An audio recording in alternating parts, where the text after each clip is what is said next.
in the room with, hi, welcome to Breaking into Hollywood. It's been a bit of a mess. I'm blaming it all on Gary. So I started the show on the other page, and I couldn't unstart it. And thankfully, I didn't swear loud enough for it to get picked up. So I'm hoping that people are going to find their way over here. So tonight the show is all about you. It's all about you, your questions, your thoughts, your whatever you want to ask Gary. We're going to open it up. Right now we have Michael Hartung in the room with us. If you would like to join us in the room and ask Gary a question and have a discussion, please send me an email, Bethan, B-E-T-H-A-N, you can see it on the screen, at thecraftstar.com. Actually, let me put that in here. Hold on, I'm just writing it here. Let me send over to Gary, and then I'll tell everybody where you can go. Gary, hello. Hi, Bethan. Hi, how are you? Wonderful, thank you. Well, and Michael, thanks for joining. Thank you. Absolutely, my pleasure. Everyone who's here this evening for joining. So, as you know, this is our, I've lost track, our 6th, our 7th hangout? No, really? Yeah. So, well, we've had 5 guests, and the first one I did without a guest, so this is now number 7, I think. Wow. More or less, that's the point, more or less. So every 6 weeks, every 4 weeks, every 8 weeks, whenever the muse speaks, we're going to do one of these evenings where we're not with a special guest, an invited guest, a friend of ours, and really that just gives us a chance to talk more directly and roll up our sleeves, get into some Q&A and the stuff that really matters to you. Both are deeply valuable, I think, in my experience. So we're not going to do this as a regular thing, but every 6, 7, 8 weeks we'll do one that's just us kids together. So that's tonight. So please, Bethan's just posted her email address. So please raise your hand, shout out at her, because really this is for you. This is about your questions and the things that you care about, and we'd like to use this hour for maximum value. Well, to get moving on this, Michael and I were just talking in the green room about your book, Conquering Hollywood. I consider myself a creative. I'm a producer, TV and radio. Film industry, not me. My dad was in it, so I purposely didn't do that because I didn't want to follow my father in his footsteps. But the Conquering Hollywood, when I first met Gary and started reading the book, applies to every creative. It doesn't matter what field you are in. What you have to say in that book is so inspiring and so just makes you think of things differently. And Michael and I were chatting about this. You as a photographer found the same thing, right? Well, for 15 plus years I was a photographer. I do screenwriting now, but the book is something that I would have loved to have had all those years, because there's just such a heavy emphasis on having to market your own stuff, and I would have preferred an emphasis on building the relationships and something that was more others focused and less about product and so incredibly commercial. And I think I would have enjoyed it more and done better with that. Gary, what prompted you to write that book? A couple of things. Before I started producing movies, which was really taking advantage of an opportunity, the writers went on strike in 1988, and there was nothing to do. But before that, I'd say for about a dozen years, I was a literary manager, and being new, I was a total stranger, a newbie, a wannabe when I moved to LA. And the only kind of clients that I could get to sign with me, or they weren't even signed with me, that I would represent, were similarly professionally new. They were green. And so together I had to figure out for us how to break them in and get them to be revenue generating creative people so they didn't starve or leave me, number one, and so that I didn't starve as well. And so out of desperation is a wonderful teacher. Mm-hmm. When the stakes are really high and it really counts, if you're stubborn enough and you're not willing to quit, and I've never been willing to quit, that's been my saving grace in life, not because I'm smarter than other people, just because I'm more persistent and stubborn. But because I was stubborn and I really believed in the mission, I believed in the talent of these people that were my clients, the writers, writer-directors.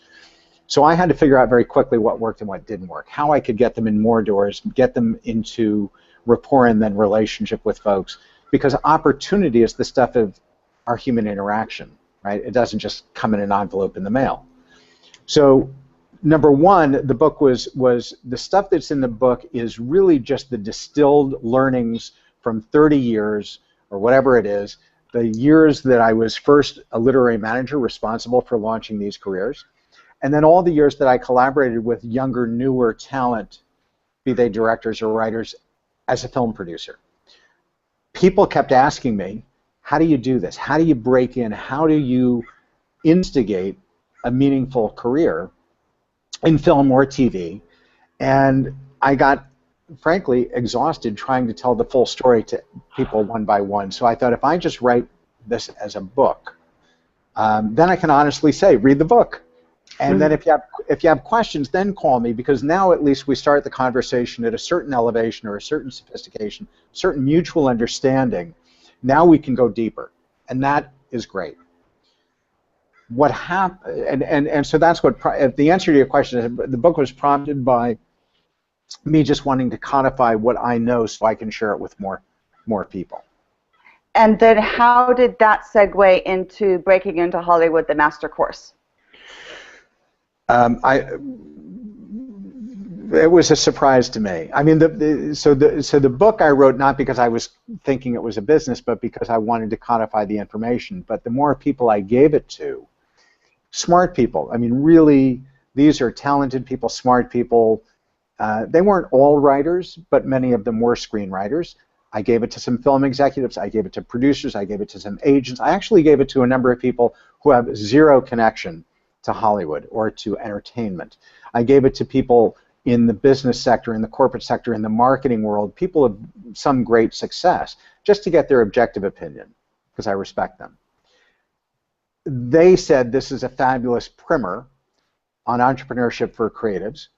The response from most every creative that read it was very similar. And it went something like this. This information is fantastic. I've never seen it. I've never heard it. It's so crisp and clear. You've changed my life. This is fabulous. I'm excited. And then there would be a long pause, after which the question would come. And the question was, in so many words, it always boiled down to the same thing. Now what do I do? And I was like, wait, I just wrote the whole book. What do you mean now what do you do? You know, and it's like, do I do this? Do I do this? And the answer is no. They were absolutely correct. They were right. What they were really saying is, I really do understand this. I see the possibility. I just don't know how to apply it individually, actively, effectively, efficiently to me. And me is different than every other person. Me is my talent, my temperament, my personality, my goals, which are not like anyone else's. And so I acknowledged that, and I thought, you know what? Unfortunately, they're absolutely correct.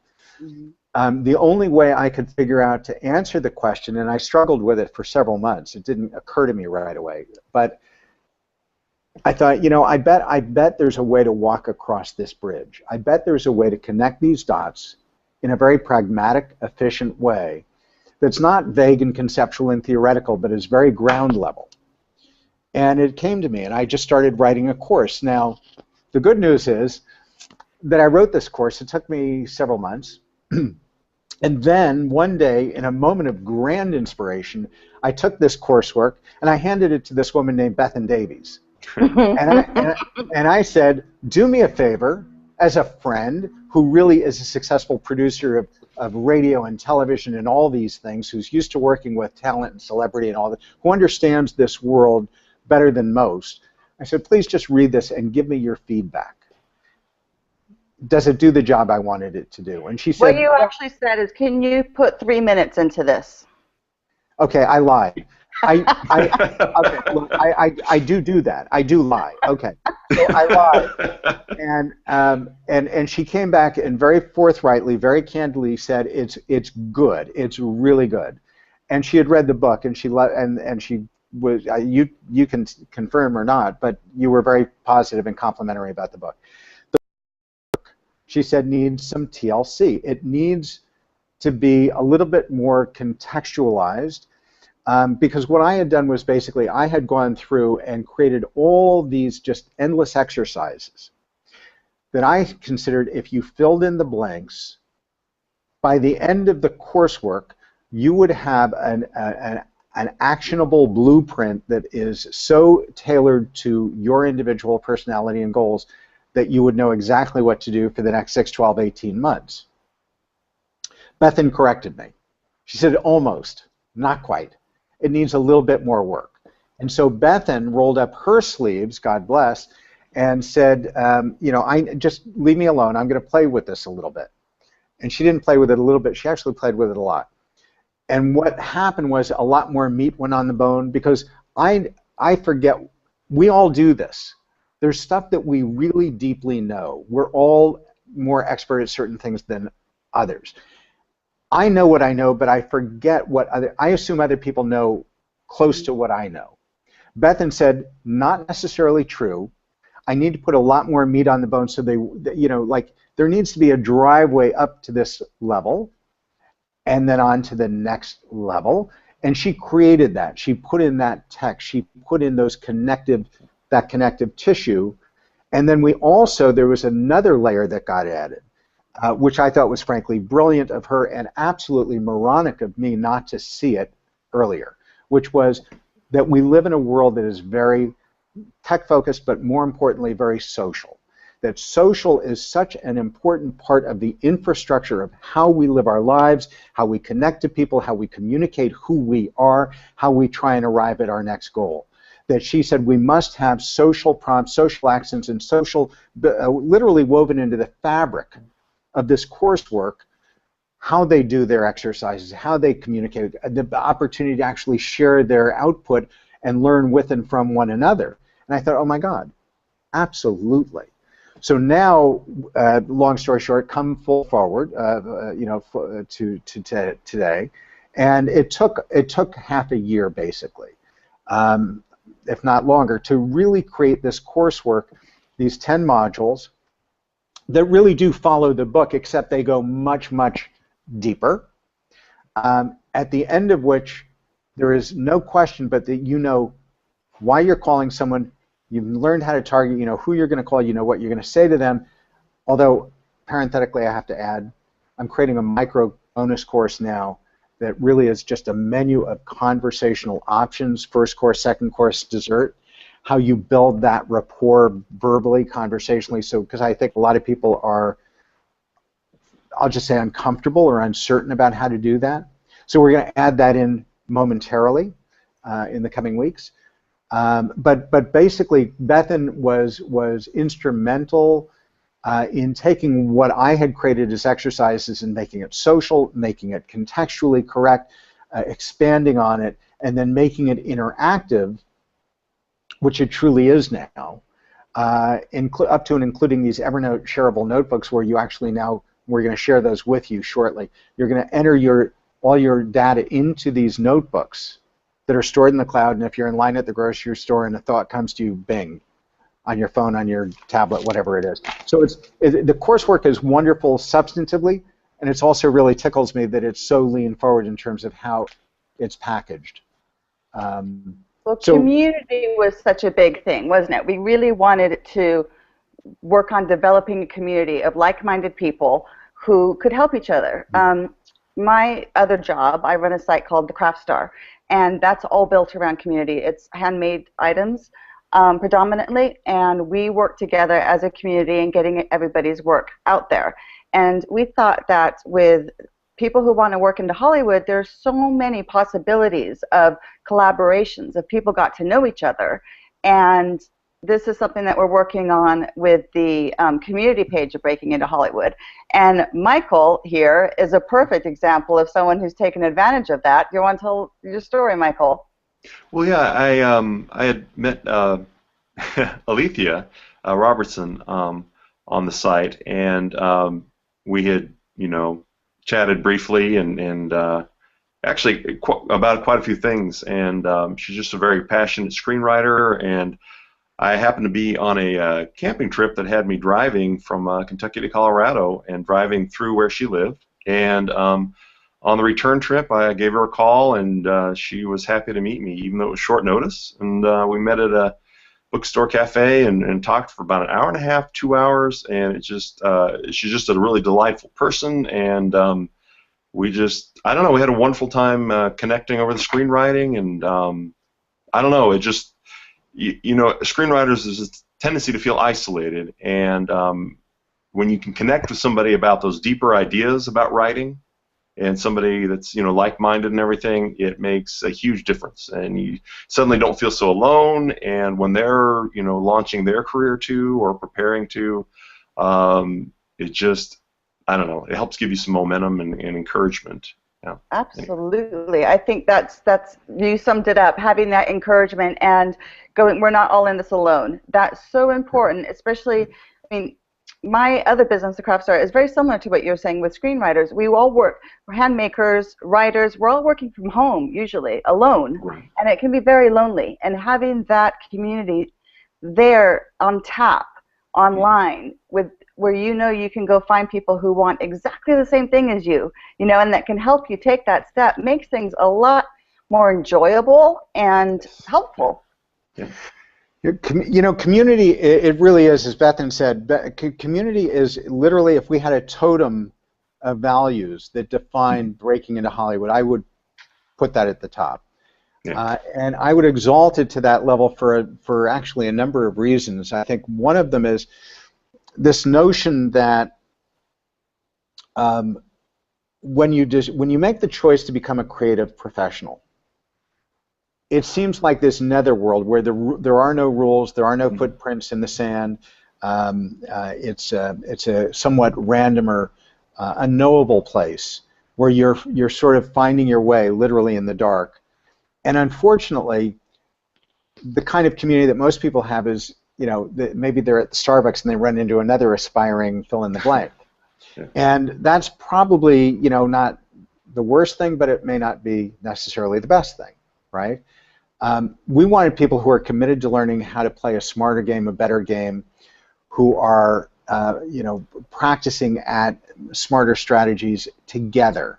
And I mean, the other side of that is not just eliminating the fog so you can see clearly how to move forward, but also just the fact of it's, for many people, because we're human, it's hard to exercise that daily discipline, create that perpetual practice, that consistent, persistent practice that allows us to move forward more quickly. And when you have community, when you have those people you link arms with spiritually and psychologically and online, etc., it makes it so much more natural. It's like going to the gym and working out with others as opposed to trying to get up every day and motivate yourself to do it alone. So community is a huge, I'll share a short anecdote. There was a gal who came to me years ago for coaching. She had been for 14 years one of the senior-most business and legal affairs executives at one of the major Hollywood studios, one of the 6 major studios. She was brilliantly successful, a fierce get-it-done gal, lived at the top of the heap in the studio system, knew everybody, and was liked. What I didn't know is that on the side she had been a closet screenwriter. And at some point after 14 years, she finally said, I want to hang up my executive hat. I want to be full-time a creative. I want to be a screenwriter. That's all I want to do. And she quit her job, and she stayed home to screenwrite. And she called me at that point a little bit anxious and said, I need some coaching. And I thought to myself, my God, this woman is so brilliant. She could teach me. What possibly could I teach her? And I asked her. And it became very evident, very clearly, that being alone, no matter how smart, no matter how seasoned, no matter how sophisticated, no matter how experienced you are, when you choose to be a creative and you're home alone, it's really hard to figure out how to, because it's very personal. It's a different kind of a job. So I think community is something that really informs us about how to stay objective and make progress while we're perfecting our craft, mastering our craft, which is equally important. But that whole piece about how do you make yourself known to the world, how do you succeed, how do you create opportunity, and not just if only I had an agent, but in meaningful, real term, in real concrete ways. That's kind of what community is to me. It's like we're in this together, let's learn together, let's move forward together, and let's get rid of some of the myths. Yeah, I think it's absolutely wonderful. Michael, where are you in your screenwriting career? Well, I started out working in independent film in about 2001, and doing some screenwriting on the side, and it was I just never seemed to be able to break in. I always wanted to be a writer-director, and directing is a tough one to really break in with, and just shifted the emphasis to screenwriting, and so I've got a few feature-length screenplays that I'm polishing, rewriting, that type thing, and I have one about a 17-minute short film that I wrote and directed and produced. It's been picked up by a distributor, and that's kind of my one thing that's out there. And so screenwriting, I am eager to finish up and launch a career, really. And so Gary's book and the course, when I take it, will be exactly what I need to launch, I believe. So. In what particular areas do you have troubles or challenges with? Is there anything Gary could help you out with right here? Oh, right here? Well, one of the things, Gary, is that part of my concern is, as far as getting out there and doing more extensive networking, is that I don't have the screenplays finished, and I feel like I don't have anything to offer, and I'm a little concerned about getting the cart before the horse and doing the networking, getting in front of the people that I want to be in front of, without having the finished product to show them. And I'm kind of curious your suggestions. Well, I think that's fabulous. It's actually a great question that is relevant for most people, for many people. Here's what I would recommend, or I would ask that you try on for size. I think within what you just said, that honest statement you just made, is more than one assumption, and there, that you haven't earned the right, that you don't have value to add to the conversation, that you must wait until you have something to show, to offer. Mm-hmm. And I would ask that you play with that story and flip it on its head and say, you know what, it's so much more, it's so liberating. I don't have a product that I'm going to offer someone to look at and judge me based on this. Okay. In fact, because it's not there, all I have to offer is me. Wow, how amazing is that? Right? Yeah. How beautiful is that you could talk to Bethan, or you could talk to me, or you could talk to that other person, the assistant to whomever. Right. And you could just do it as Michael. Wow. And you can actually use that to your advantage by saying, look, I know that most people are coming at you all day long. You work for a great producer, you work for a great agent, or you work for whatever you work for, and people are banging down your door all day long, trying to get audience with you, with your boss, with your staff, your creative executives, to try and get their materials looked at, to get you to option or buy or finance or produce or whatever you do or represent. I'm not that person. Wow. I want to start by telling you that's not why I'm here. I actually have a couple of questions that are so important to me, that would be so valuable, and I don't want to speak to your boss. I need to speak with you. There's a reason why you're sitting at that desk. You got vetted out of, I can't even imagine how many qualified people. And you know everything that happens, the flow of information, people, projects, appetites, and I just would like to take advantage and ask 3 minutes of your time, just person to person, aspiring screenwriter. In fact, forget the word aspiring, screenwriter, right? And by the way, before we even go there, first of all, you've asked their name, you've told them your name, you start to warm it up. You say, before I even ask you my question, I'm just fascinated. Like, I know you're obviously too gifted, too bright to, your life mission is not to be an assistant. So are you looking to be a screenwriter? Are you looking to be a filmmaker? Are you looking to be an agent? Are you looking to be a studio executive? Are you looking, which casting director, what part of this business do you, cinematographer, what lights you up? You're learning the business from the inside out. I think that's absolutely genius. Where are you going to drive that car when you have all that knowledge, all those relationships? I'm fascinated. Make it other focused. Yeah. But then, you really can go in and follow up and legitimately say, I would love your opinion about a particular company, a particular management company, a particular agency, or your favorite, new lit manager, or I'm feeling a little stuck. I'd like some advice. Can I, can I ask you blah blah blah? I'm making this up as I go, right? But you, by honoring them and say, would you be my 3-minute mentor? You got to understand who you're talking to. These people don't get that kind of respect on a consistent hour-to-hour basis.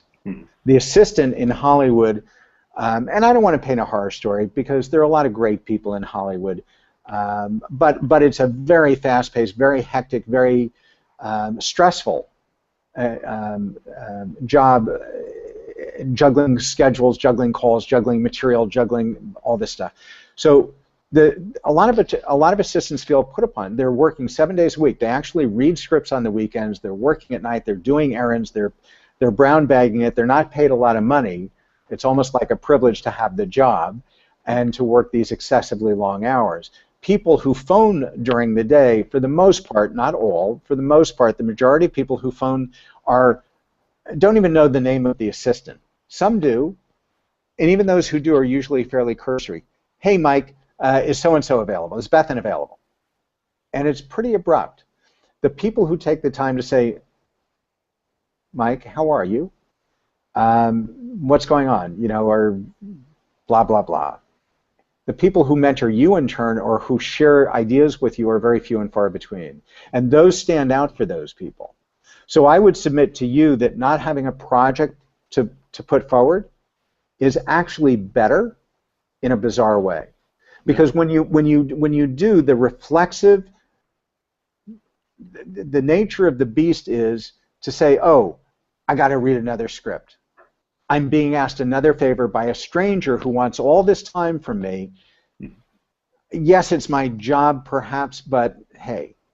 Whereas if you come at them on a human level and develop the relationship first, and then later in the third or fourth call come back and say, hey, because you're going to build your follow-up and talk every week or every 10 days, preferably every week. I mean, do it every week, like clockwork. Call this person and make them laugh and send them an article and find out what they care about. Research them online as soon as you get their full name after the first call. But I think not having a script in hand is your advantage, and you should think of it as such and position it as such and make a big deal out of it. Wow. That's we've had a couple comments here. The 3-minute mentor is such a lovely concept, and it's so easy to understand. And using that word mentor shows such respect to somebody and such a wanting to learn from them. And I think everybody can identify with that. And if I was an assistant, I'd be really appreciative of someone asking that question. If you're Michael, an assistant, sorry. No, I was going to say, if you're an assistant, that would probably put you back on your heels going, oh my God, what just happened? Yeah. And you'd be remembered forever. Michael, would you feel comfortable with something like that? Absolutely. I just, that point of view, Gary, it just bowls me over. That's amazing and very powerful way of thinking, and it suits me beautifully. So I'm excited about that. You just really brighten things up for me. Thank you. God, Fantastic. He's good to listen to, isn't he? That Gary knows what he's doing. You should do something with this knowledge, Gary. Okay, Jennifer has a question, and it's quite a long question, and she's asked me to ask it on her behalf now. I actually have to put my glasses on to read it because this writing is so small. Well, okay. I've got my glasses on so I can hear it. Okay, so this is from Jennifer. A common misconception I bought into for years was that great writers just put pen to paper and out comes perfection in 1 or 2 drafts.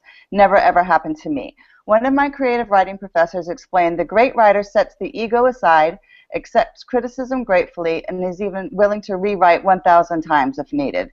This was tremendously helpful to me, but in terms of screenwriters, my dream, how does one know when rewriting morphs into obsessive perfectionism? Great question. Any advice when to turn off the internal editor so the screenplays do not stay in the perpetual drawer until it is finally good enough? Fabulous, fabulous question. Gary. Brilliant question. There are so many parts to this answer, so let's just knock down a few of them quickly. Number one, your goal is to become a writer, a screenwriter. If you're going to do that, not to necessarily adhere strictly to Malcolm Gladwell's notion of an outlier, the 10,000 hours it takes to master something, but there is some truth in this. So the question is, what does it take? Well, rewriting one script for 10 years will not get you to be a better, a master screenwriter. So one of the questions you have to ask yourself is, given the rest of your life circumstance, day job, no day job, freedom, more, less freedom, more freedom, how many screenplays can I knock out in a year? How many completed, proper screenplays can you produce? Write complete in a year?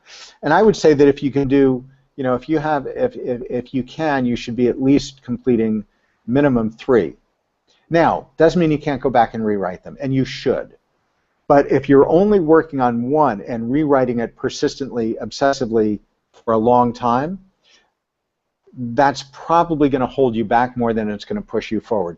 I would tell you this: the core of a story is usually on the page within the first couple of drafts. It's clear. Now it's a question of getting the characters right, polishing the dialogue, making the interactions work for the actors in the audience. I mean, it just gets better and better and better. True. Part of how many times you rewrite it honestly has to do with everything we talk about in Breaking into Hollywood.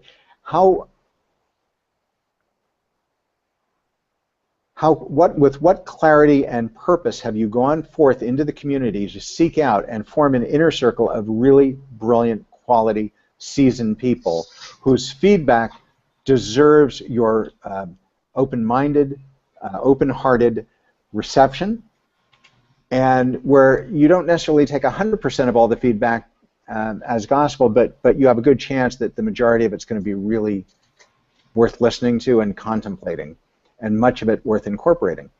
So number one, I think that the feedback has to be, is the better the quality of the feedback, the better quality of the people that you surround yourself with, the more effective your rewrites will be. You will learn more as a writer by those interactions, not just for that project, but in general. I think you should have as a goal that your output will be at a certain threshold, that you're going to put out a new first draft of a screenplay every X number of months. If you have that as your discipline in your practice, you're going to get to being a consistently excellent screenwriter much sooner. Instead of taking a much longer period, it'll happen much quicker. I will tell you that I've always felt, back when I was managing, I came to the opinion early on, and I tried to figure out one time how many scripts I've read. I know it's over 12,000, but I don't know the exact number. And by the way, I do not recommend this. Okay, don't you do that? But you do need to read a lot of scripts. I mean, I think that's part of the drill. Is you should be reading screenplays every week. Don't watch TV. Read screenplays. That's part of your practice as a professional screenwriter. You learn from the bad ones more than from the good ones, but you also you need to pull in great script consultants and mentors and smart people. You need to read as many scripts as you can, and you need to produce as many scripts as you can. I think rewriting is an art form that's really important. You should be in the habit of, as was said, no ego, always cheerful. You're always welcoming of input, but you don't necessarily always embrace 100% or put 100% of those notes into your work. You have to be, here's the rule of thumb, it's really simple. The math of feedback. If 10 people, and these are qualified people, if 10 qualified people read your screenplay and they all give you different feedback, you just won the lottery. That means that you should listen to each piece of feedback and go with your gut as a creator and say, oh my God, What a beautiful opportunity. What a great pearl. That is so perfect for that character in that moment. I'm going to do that. I know it's right. But these other ones I don't feel are that good. Oh, here's another good one. And you're very selective. If, however, 10 qualified people read your screenplay, and 6 or 7 or 8 or all 10 of them say to you, you know, that water bottle, the second act doesn't work. You got to rethink that water bottle. I'm telling you, you better rethink that water bottle, because the audience is always correct, especially an enlightened, smart, educated audience. If you have a majority of people giving you the same issue, no matter how you would rationalize it, it's a problem. So that said, I think you should focus less on the question of, am I going to rewrite? And by the way, I've never worked on a project that wasn't rewritten a lot. And once it goes into production, it gets rewritten another 12 times or 4 times or whatever it is. It's just the nature of the collaborative beast. You're going to rewrite it and rewrite it and rewrite it, and then the producer comes in, and then the director comes in, and then the actors come in, and the executives have a voice. And it's a very collaborative process. So yes, there's a lot of rewriting. But how much do you want to rewrite before you actually show it to the world? It better be ready for prime time. I would be so goofy as to suggest that the first 1, 2, 3 scripts you write are not necessarily the ones that you think you're going to go out and sell. I think it's your way to engage the world and get input and develop relationships and ask for help. You know what? While you were talking there, I was thinking, so what if somebody's not in an environment where they have all these qualified people around to offer them advice? And then I thought, we've got the community here. If you go into and join the Breaking Into Hollywood community, I'm sure you guys could help each other in reading each other's scripts and offering feedback. Would that be a good way, Gary? Yeah, I mean, look, I will be honest, I have no ego about this. I want writers to succeed. That is my mission. My mission is to help creatives live the life they want to live, have a sustainable opportunity to be creative. And if they find it in Breaking Into, that's why we birthed this. We birthed this, Breaking Into Hollywood, as a community with education, and more to come, by the way. We have some surprises up our sleeve, but we birthed this as a community, and the reason is because we learn faster and better together, and the smarter we get together, the better the quality of the learning. Are you going to be able to find people in here that you can ask for help who are open to it? Absolutely. If you want to read or be read and get notes, what a great opportunity. And if you want to compare notes, here are the 7 things I came up with, the 7 ways I've thought to ask advice of an assistant. What have you come up with? You can compare anything you want here. You can exchange your insecurities, your learnings, your ideas, your screenplays, your short films. You can look for collaborators to help make your short content into a film. We're going to grow this community till it's so robust. But that said, this is one option. I happen to I'm putting my heart and my soul as Bethan and everybody here is. If you live in an outlying area, you're not in LA, maybe you're not in New York, and maybe you're not even in Chicago, you're in a community in some part of the world, the United States, what have you, I guarantee you, much as you may think otherwise, I promise you, on my life, there are film people there, there are creatives there, there are TV people there. Whatever you're looking for, they're there.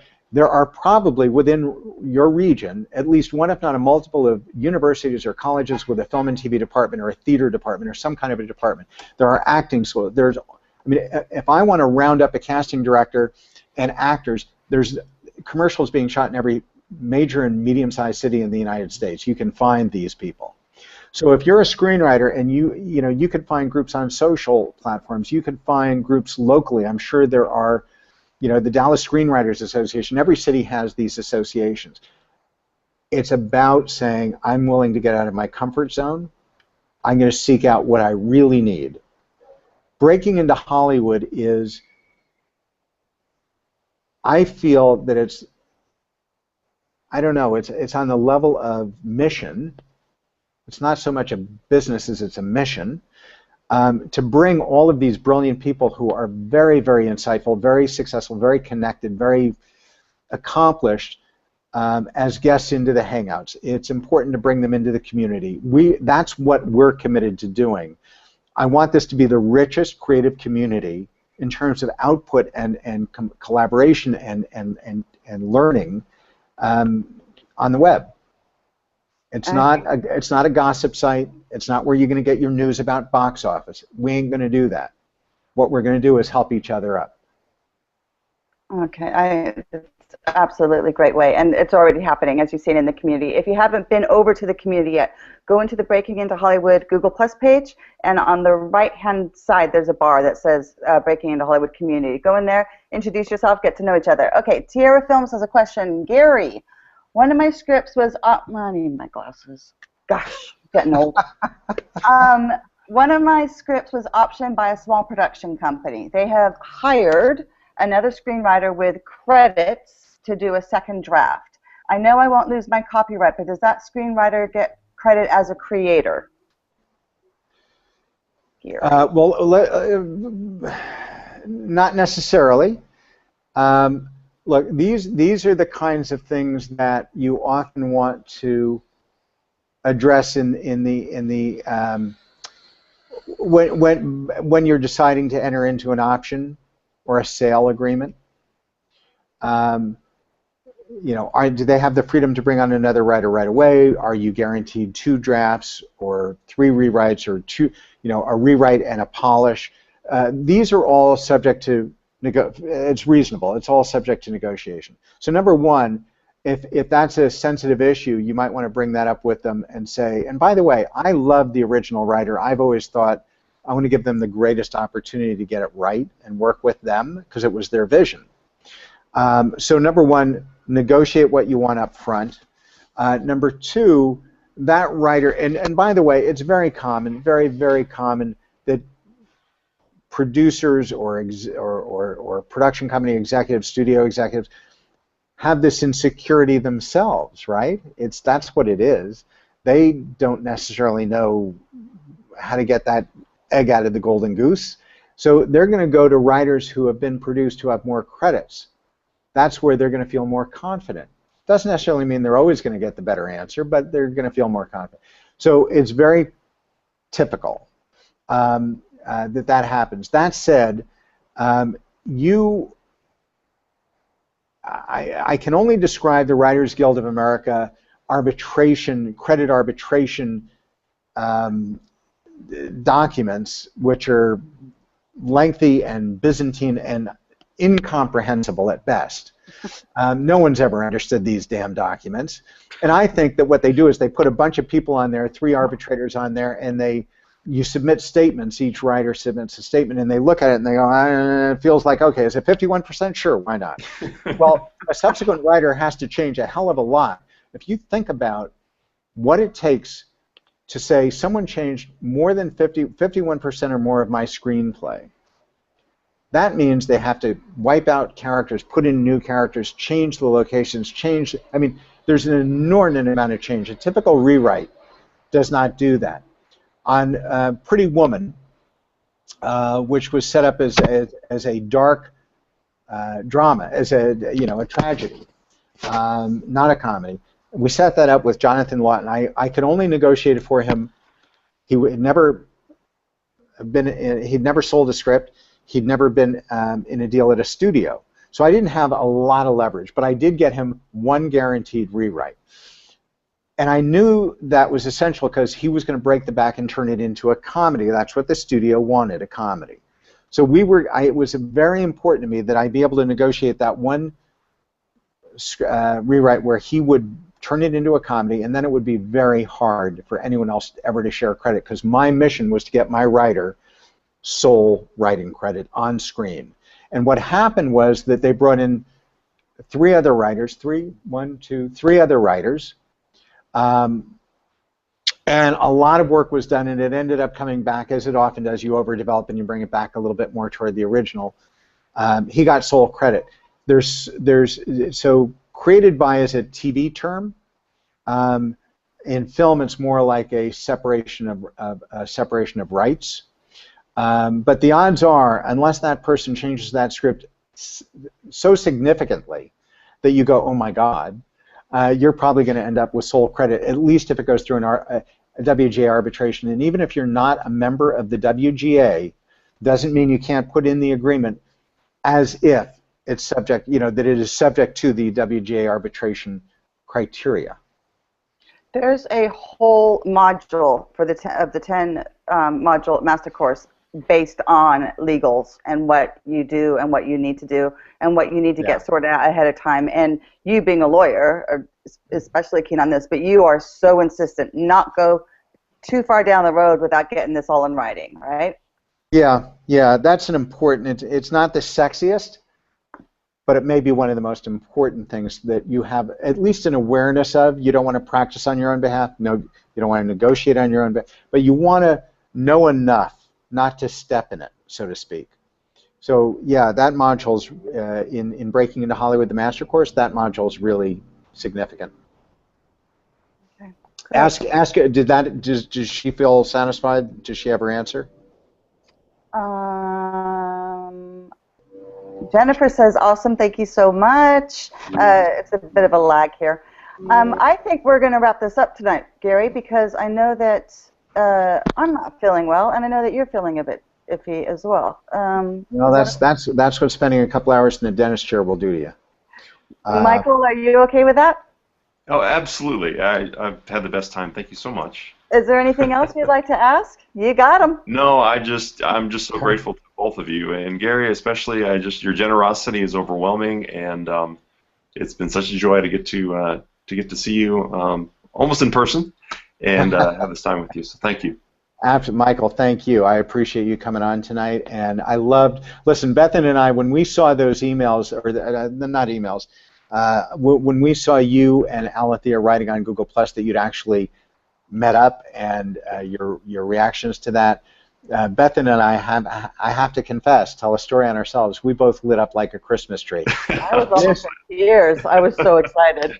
This is exactly why we've spent the last year and a half basically digging this ditch, building the foundation, pouring the and framing out this thing called Breaking into Hollywood. That was sort of one of those moments where you go, that's the future. Mm-hmm. Wonderful. Mm-hmm. And remember, guys, please, I keep going on about this community. Go into the community if you have any questions, if you have anything that you need done. These people are all there because they have the same interest as you. And together, you guys are so much stronger than doing this all alone. So I'm going to keep pushing that community. Going to drag you in there. Excellent. Yeah, and by the way, in the same way, thank you, Bethan. And I'm just going to follow by saying, in the same way that you honor an assistant by saying, would you be my 3-minute mentor, you honor each other. You don't have to use that language necessarily, but you honor each other by asking for help and by extending yourself to help them in turn. I mean, this is how we build relationship, and the greatest place to start is right here with one another now. And so once again, thank you for joining this evening's hangout. Bethan, thank you for organizing this as always. And any closing thoughts? Yeah, do you want to mention something about Robin Williams? I think we should. Yeah. Yes. I mean, I have to say, when it felt like the world crashed down yesterday, it was such an exciting morning, and then I got a friend wrote to me because I was not paying attention, and advised me or let me know what had happened, and it was just this profound quiet and stillness that settled in, recognizing the generosity of his genius. I mean, what he has bestowed upon us, his brilliance, his gifts, his talent for so many years, over so many projects, and just his presence in the community.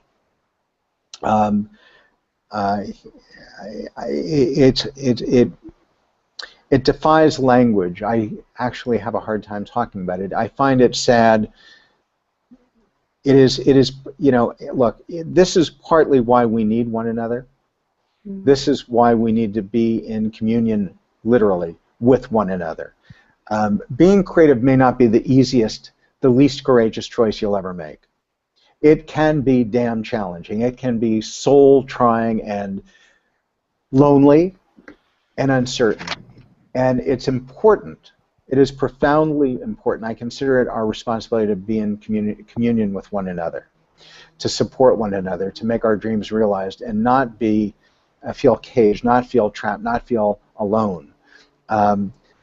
That's really not about Robin, but I do think that that's a lot of the problem that certain people suffer over the course of a creative career. So all I can say is, you know, I honor him. I am so grateful that we had him. I'm terribly sad that we've lost him. He's 63 years old. He's a puppy. So we know that that pain must have been exquisite. There's no other rationale. But I say that we celebrate him. That level of that he could do what he did in his lifetime. He made a big dent in my universe. I think he made a huge dent and impact on many of our lives, our families' lives. It will live on. Imagine that, his body of work, so unthinkable, and it's going to live on forever. So thank you, Robin Williams. It's a nice ending. Nice ending. Yeah, and if you ever, you know, I know creatives do have a propensity of getting into corners that are sometimes hard to get out of. Make sure you talk to somebody. Please, please, please, please. So let's end this on a happier note with our best thoughts going out to Robin wherever you are. Next week we will be back with a special guest. Michael, thank you ever so much for joining us tonight. It's a pleasure to get to know you a bit better. You too. Gary, thank you for struggling through after spending hours at the dentist. Thank you. You're a trooper. And we'll be doing this, as Gary says, every month, 6 weeks or so, of getting you guys in a room and asking questions. So have a great night, and we'll see you again next Tuesday. Go visit breakingintohollywood.com for more information. Night!